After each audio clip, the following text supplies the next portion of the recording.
Hey everyone, this is Miriam from Ultimate Solutions, the training department. We're going to be explaining FERP, which is a restaurants management system developed by Ultimate Solutions. FERP is pretty user-friendly and it aims to organize and facilitate your work to make sure that the restaurant is run in the most efficient and easiest way possible. Without further ado, we'll get started.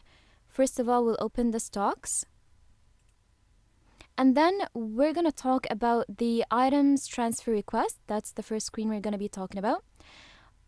So we'll go through it together so you guys would know how to use the functions that this screen offers.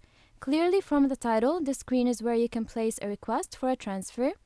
And by the way, when you're making the actual transfer, you can retrieve the information or the details for the transfer itself from the transfer request. However, it is not an obligation to have a previous transfer request to process an actual transfer. So you can actually make the transfer without a transfer request, but more on that in the screen that we will discuss after this one. So we're going to start with the items transfer request screen. First, we will click on Add New Item Transfer Request, which will take us to the screen where we can add the details. First of all, we will select the branch. The number of the document and the date, both are automatic. Then we will select the warehouse we're transferring to, and also the warehouse that we're transferring from. As for the reference number and the description, both of these fields are optional. Any start field, though, is mandatory. We'll have to fill that in.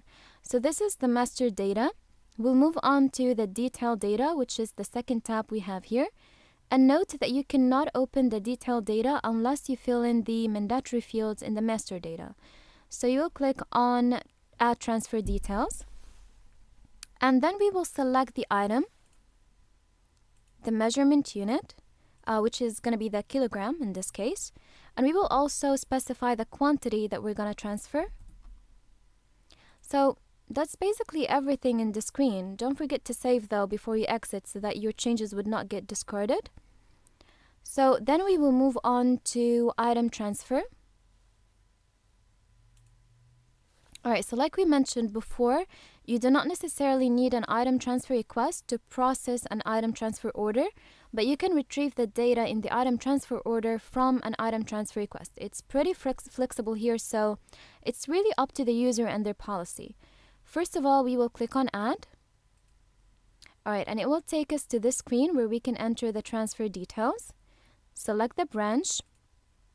The document number and date, both are automatic. We will select Transfer 1 from the Transfer Type drop-down menu. And in stock, we will select the main stock that we're transferring from.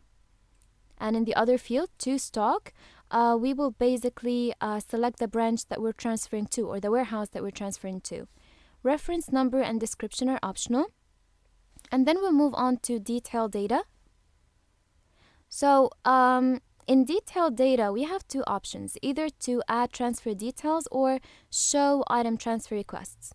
You will click on Show Item Transfer Requests, and it will show you the previous request. So if you want to use a transfer request, then check the box on the right, Add, and then you will click on Show, and it will fill in the transfer itself with the details from the request.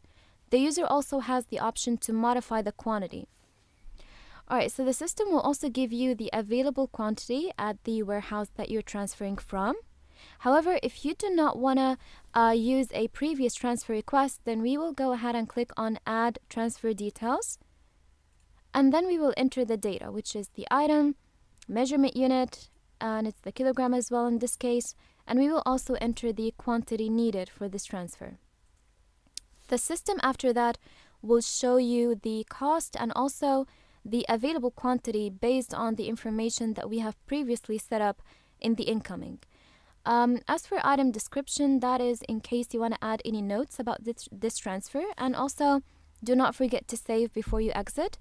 After you save, it will show you the transfer order in this screen.